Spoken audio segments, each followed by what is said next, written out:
immediately judge the colors that are mixing compared to the colors that are already on the surface. That's the first reason. And also it's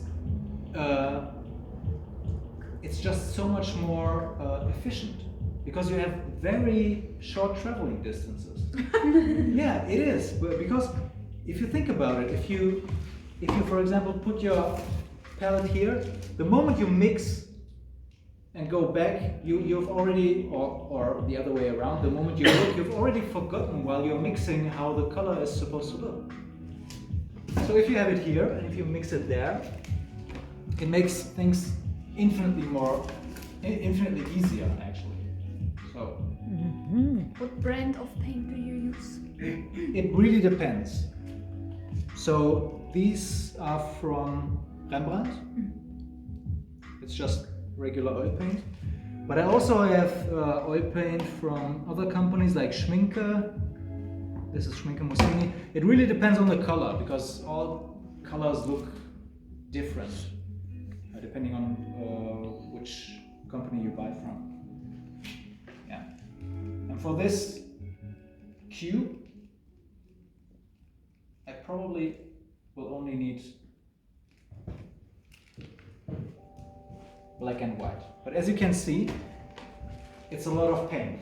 And I probably will use even more paint. Oh. Yeah. And the reason for that is, if you want to paint, you need paint. Yeah. That is the first thing that most aspiring artists have a difficulty with. It's like being bold enough to use a lot of paint. Not being afraid of making mistakes, because there are no mistakes. You can always wipe it away, you can always start over. So the first thing I would recommend everyone to do is stop being afraid of ruining your paintings or whatever. Just go for it. And if it doesn't work, you throw it away and start over. It's no problem. It's not that big of a deal. Yeah. And that is probably all I need. And the next thing is brushes. I'm going to use, well, I'm not sure yet, but maybe 3 or 4 simple, flat, cheap wooden handle brushes. This is basically the cheapest kind of brush you can get. So this whole pack costs like 10 euros. It doesn't get any cheaper than this. And that's it. That's all you need, at least for this kind of painting. And what I like to do is always have a paper, either a paper towel or like a rag in my left hand, so I can always wipe off my brush, because during the painting process, what you want to do is you always want to keep your colors and also your brush as clean as possible, just so you have very clear color and value statements. And also another thing, if you have any questions, if you don't understand what I'm saying, like if I'm using any technical words or whatever, feel free to ask and to interrupt and yeah.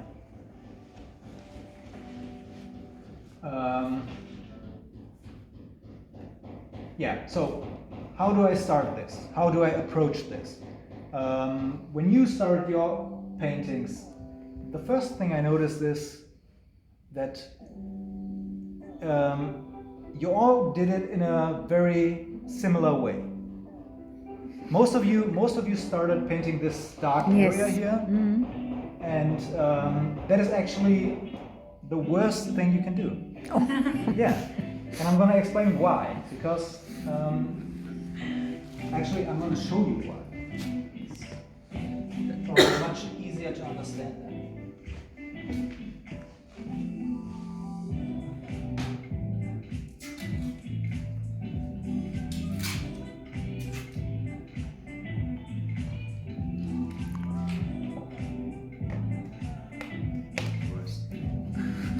Okay. Guilty. Lesson number 1. So why is it a bad idea to start with the dark area first? Okay.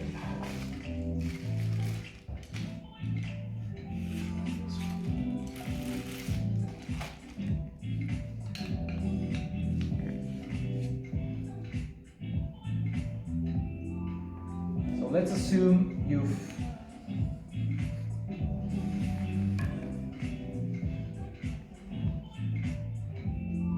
painted the dark area of the cube.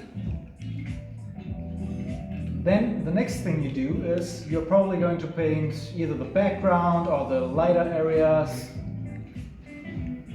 Doesn't really matter because you're always using a lighter color than the black you used here. So what happens when you do that? Let's see. You paint this area in a light color. And once you get close to the dark area, what happens is your brush picks up the dark paint and it muddies down your white. And you will never recover from this state here. It's impossible. You can try all you want, it won't get any lighter. This is what happens. Yeah. So, what's the remedy? The remedy is that you do it the other way around. Because if you do it the other way around, let's say you start with the lightest area, like so.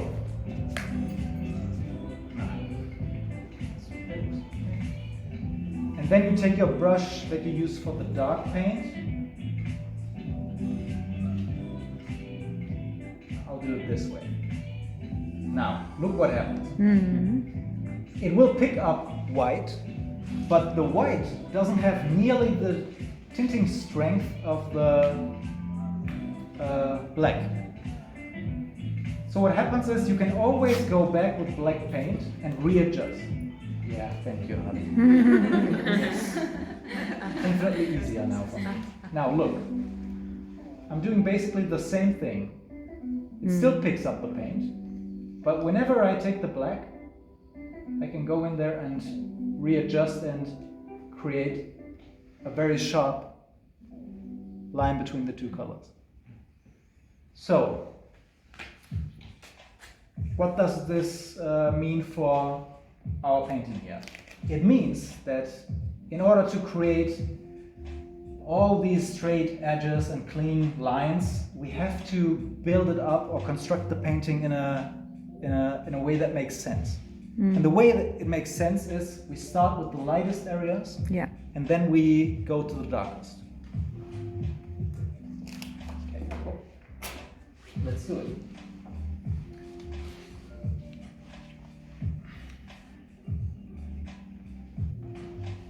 So you use one brush for the light and one brush for the dark color? Yeah, I will probably mix it up later in the process, but in the beginning I try to use one brush for the light colors and one for the darker ones. But once you start to paint these areas, it doesn't really matter which brush you use, it gets mixed anyway. But when I start, I really like to start with a clean brush because I want to get as white as possible. And this is also probably another thing you want to keep in mind, and that is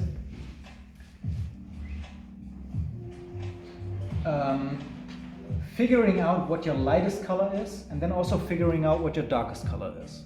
So you have a range. And the range with this cube is pretty much pure white and also pure black. So this is our range. And how do we set up the range? Well, we try to get as light as we can. In this case, probably we can't get any lighter than the painting surface. I'm not really sure, but well, maybe a bit, but it doesn't make that much of a difference. So what we can do is just start with a very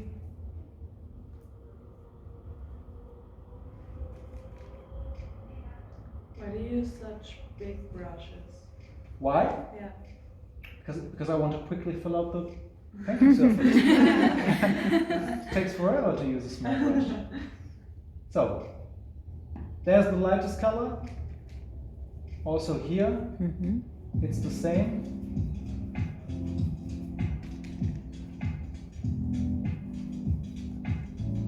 Done. Next step.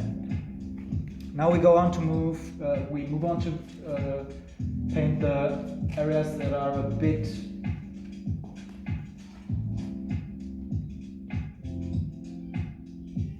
darker. So, what does a bit darker mean? And this is also something that you want to keep in mind whenever you paint.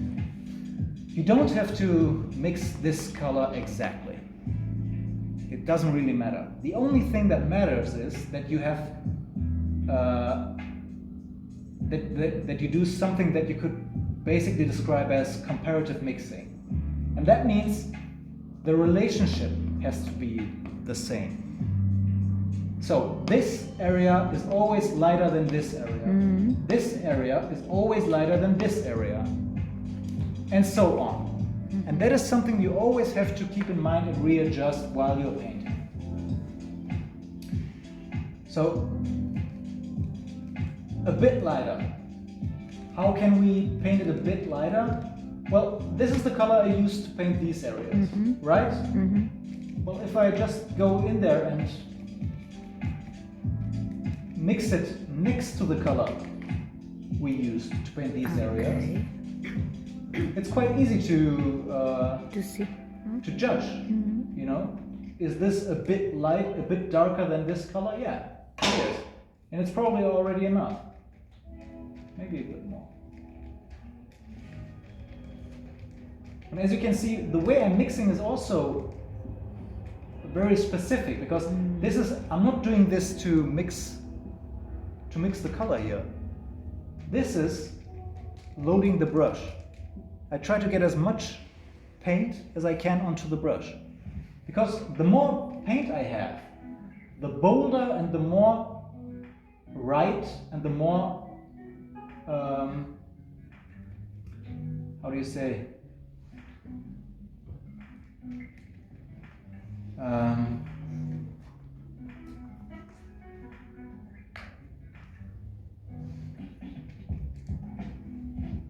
Purposeful?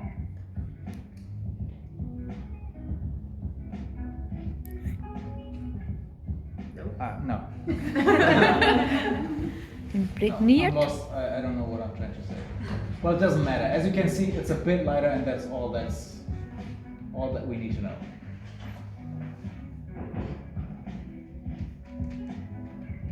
Maybe even a bit darker.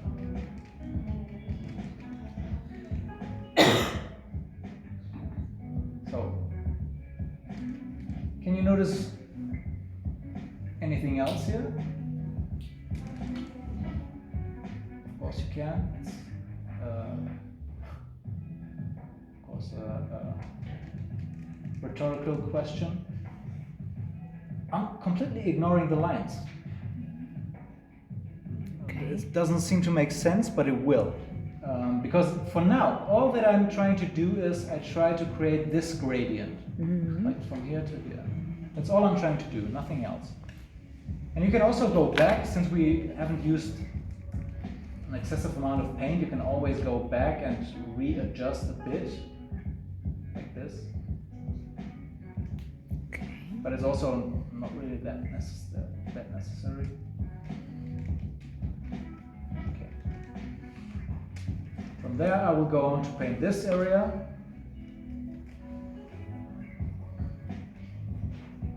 Maybe like this.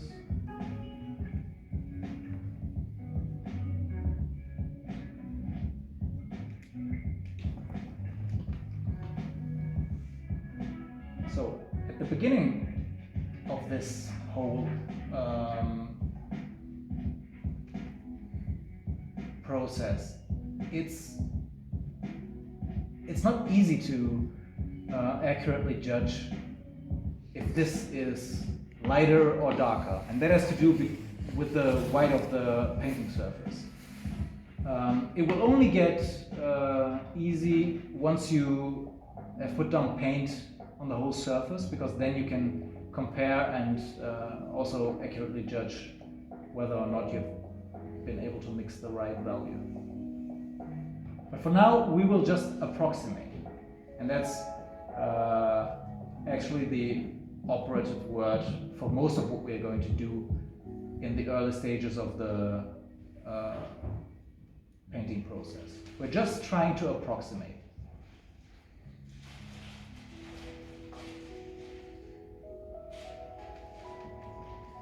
Okay. Next I will paint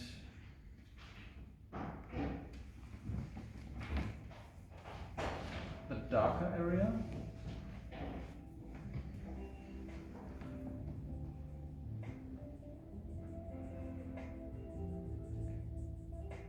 Now I have to focus.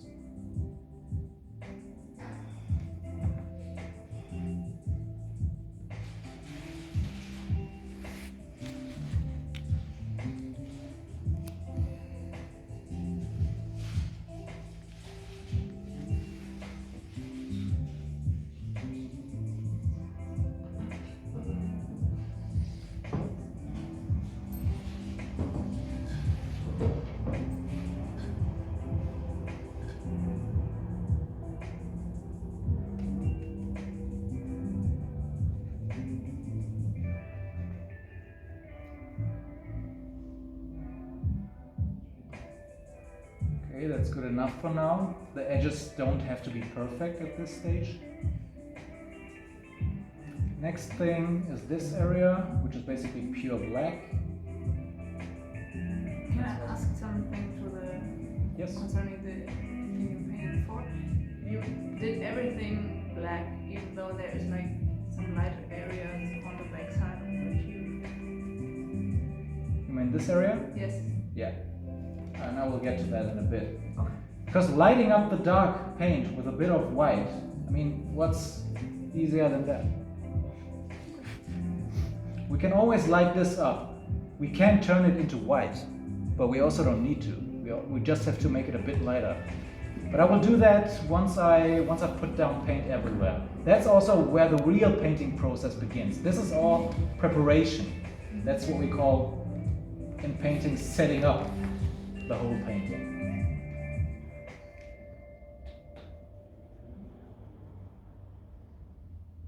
For example, like this.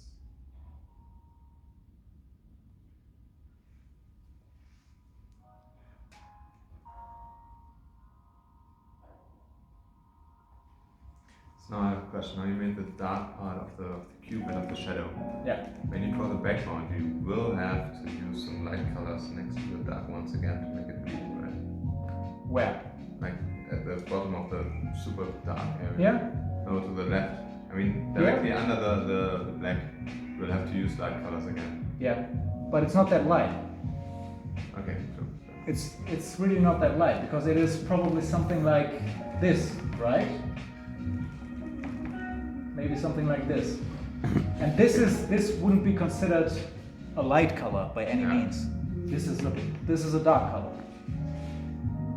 This is light, this is light, this is light, and the rest is probably closer to black than to white. So that's the reason. Also, what you can notice, I mean, I'm trying to make it easy for you so you can see what I'm doing, but I'm also painting like this.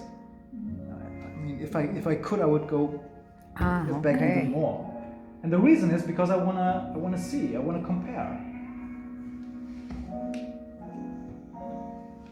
So, okay, before I address the background, I want to maybe adjust the cube a bit more to get it a bit more accurate at least.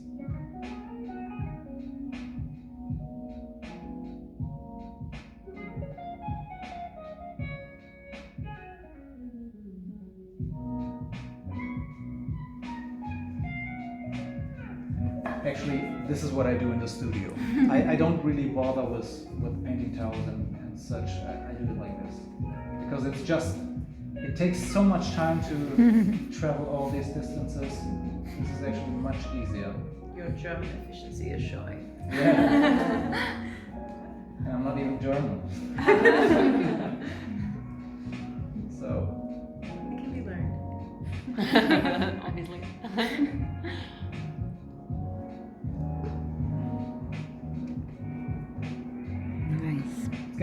closer at least. But I'm also gonna show you some other things in a bit. But for now, let's move on to the background, and once we've done that, we are going to be able to really judge how accurate I was with the colors that I mixed here. Obviously there's like some reflective light here that I haven't put down because that's all the sweet little details that we're going to do in the end that will make this even better. But for now I'm going to show you how I would go about painting the background. So no rocket science here. I use a large brush, fill out the background. And you're just using the safflower oil to thin down. Right now I'm using a mixture, a bit of safflower oil, a bit of the liquid. Okay. And since this is not that sharp of an edge, it's actually quite soft. I don't have to be that accurate while painting this area. I can use a large brush and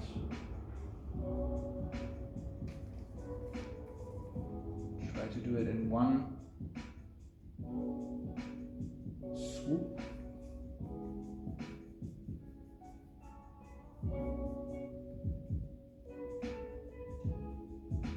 Do you ever start with the background based on the subject that you're painting?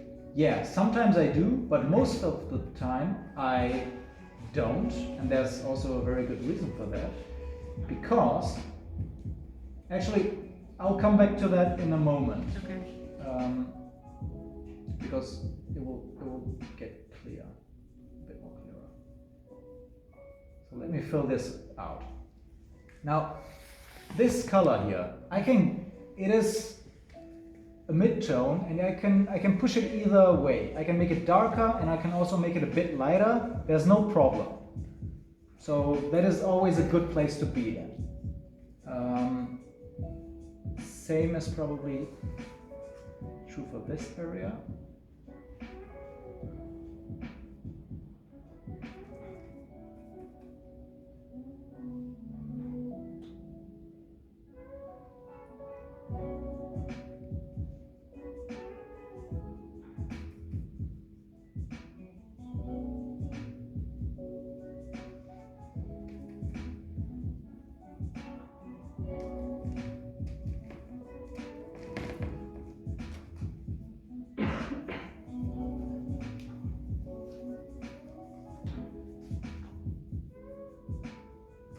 Now, here comes the reason why I do the background last. I want to, or I need to, create sharp lines. And painting the background last allows me to do exactly that. There you go. And is that would you do that same process whether the value of the background is darker or lighter than? Yeah, it has nothing to do with the value, it has to do with painting the inside up to the corner is so much more difficult than painting the outside boundary of the object. Mm-hmm.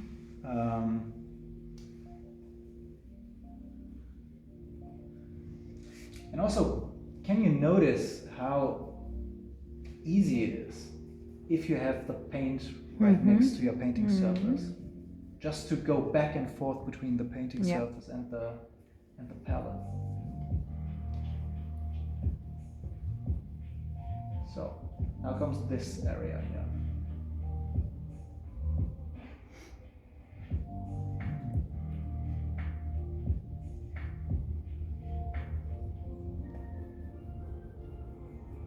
Man kann direkt sehen, wie die rausguckt, die Ecke. Unglaublich. Ja. Mhm. Ich werde es versuchen, noch etwas schöner zu machen, aber schauen wir mal.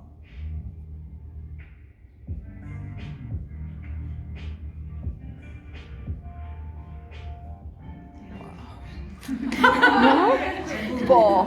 Boom. Yeah. Unglaublich. Okay, you've convinced me. Ja. So it is before I start the painting, I look at what I'm painting and I try to make a roadmap. Like what makes sense, which approach, which process. And it is different for everything you paint. If you do a portrait, it's different. If you do a figure, it's different. And this approach makes sense for this cube. Because painting a straight line, as I said, makes much more sense to paint it from the outside than from the inside. Okay. So next comes the bottom part.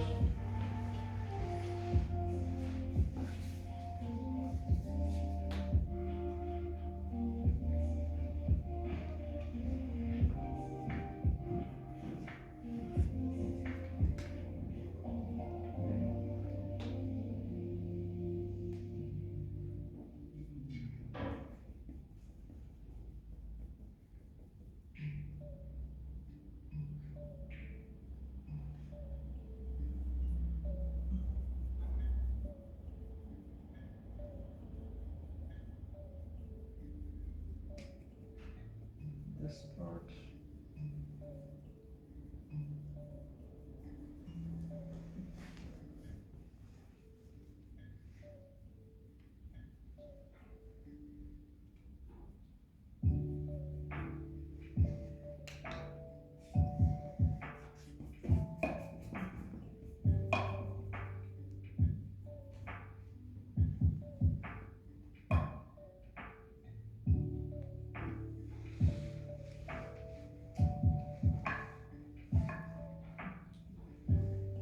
When do you use the oil with your color, and is there like any rules when you add the oil to the brush, or like if you want to make it lighter, or sometimes you don't? Yeah, the only time I use any medium or thinner is if I want to make the paint a bit more spreadable, because otherwise it can be really dry and it gets hard to fill out these large areas.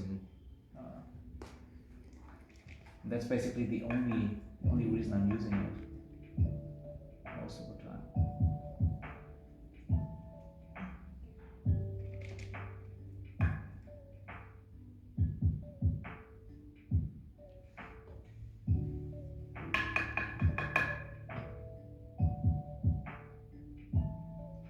Now I've done some setting up here.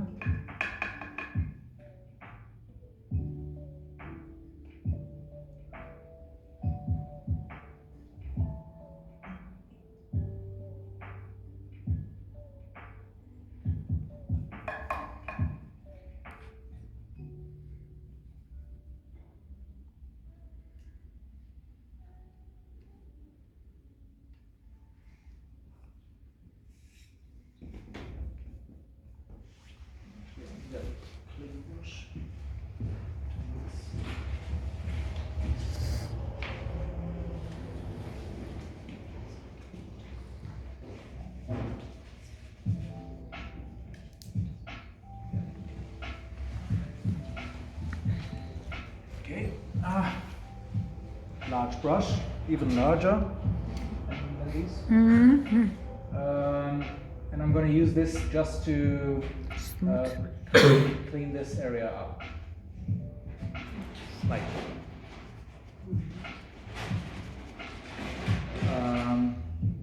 more like so.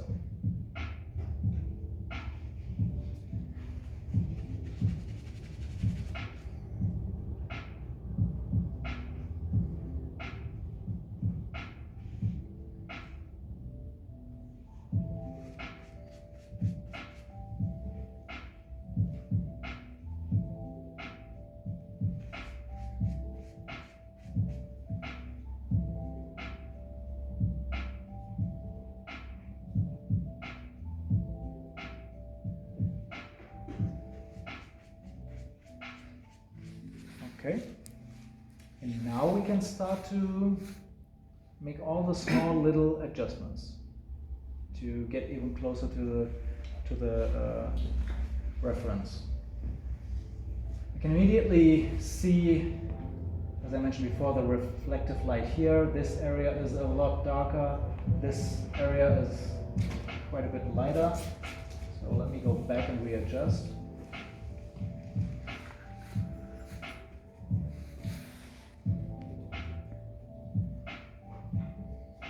For this, we need to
yeah, something like that. Now I'll go back and make this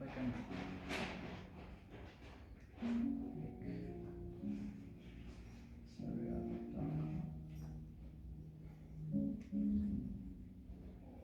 So,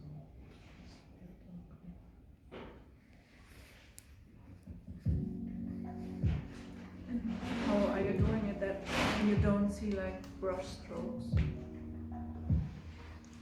excuse me, again? How are you painting it in a way, or what are you doing with your brush so that we just can't see brush strokes? I don't know, did I take too much paint in the brush or why? Well, I'm using, Good. whenever I use a large brush and do one sweeping motion, you don't see a brush stroke because it's one surface. If you do like this, you will obviously see like 10, 20 brush strokes. So the idea is to use as little brush strokes as you can. And that's also the reason why you don't see that many brush strokes I'm doing, me doing here. Let me- Brush strokes. What don't you like about brush strokes?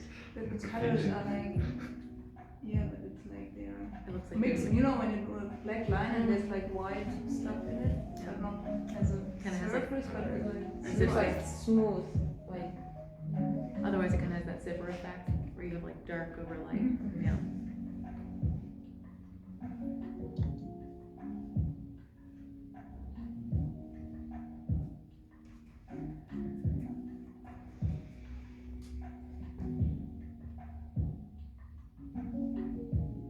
And it also has to do with actually, it's not only about knowing and understanding. It's actually a fine motor skill that you have to learn and practice. Like if you look at me holding the brush and also like being able to do this without moving the brush, or to drag the brush and use, as you can see, I'm not using my wrist, I'm just using my arm.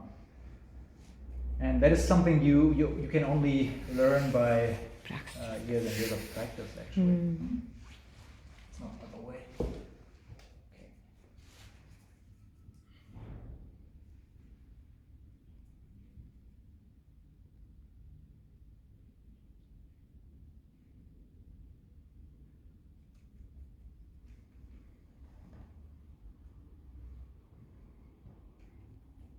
So I'm going to show you another thing here. I'm putting paint down, as you can see, but I'm not really trying to blend it. For the blending, I'm using a separate brush, like this large one. And I'm blending it like this. And by doing it with a large brush, it will allow me to have as little brush strokes as possible, as you can see.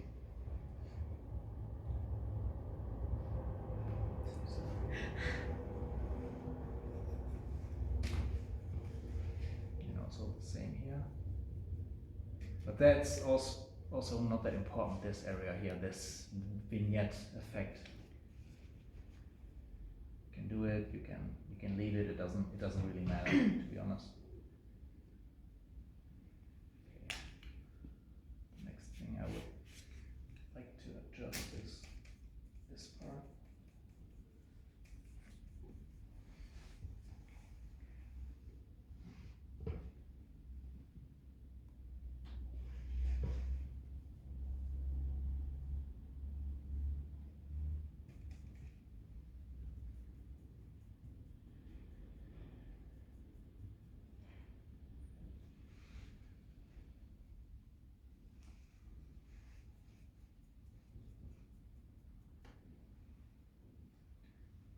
Okay, and now I will go back to this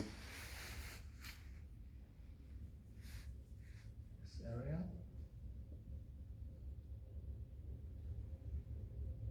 And I'm going to show you something else that you probably won't expect. Now, it is not exactly the same angle, it's a bit different from this cube, but that is not that important. What I want to try to do is readjust this surface here, but I also want to keep this line. So how am I going to do it? Once I start to get close, as I said, with the light color, I will start to pick up the black paint. Mm-hmm. Yeah. So how am I going to do it? Okay.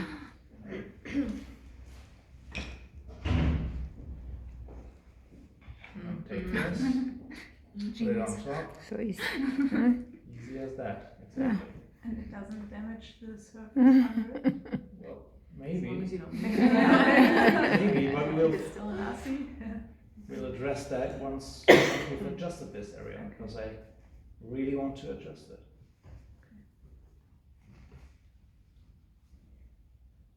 Painting a wall in a house. okay. So, did it ruin the rest? Nope. No, not exactly.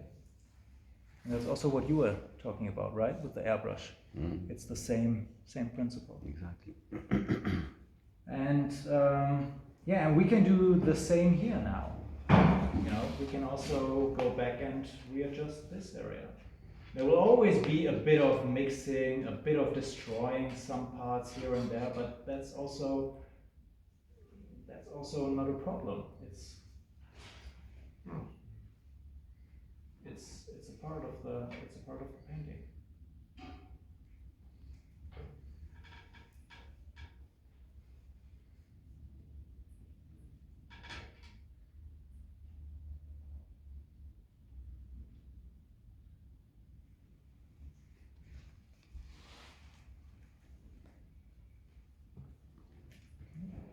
This is now a bit too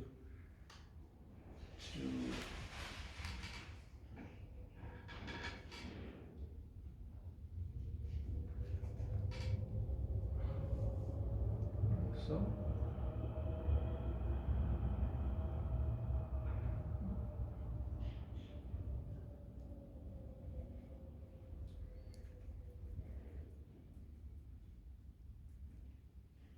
Actually, we're going to adjust this a little bit too.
So what am I doing now? I'm now thinking about what have I missed? Have I missed anything? From here, it would be just a matter of adjusting, going back and forth between all the different areas of the cube and the painting.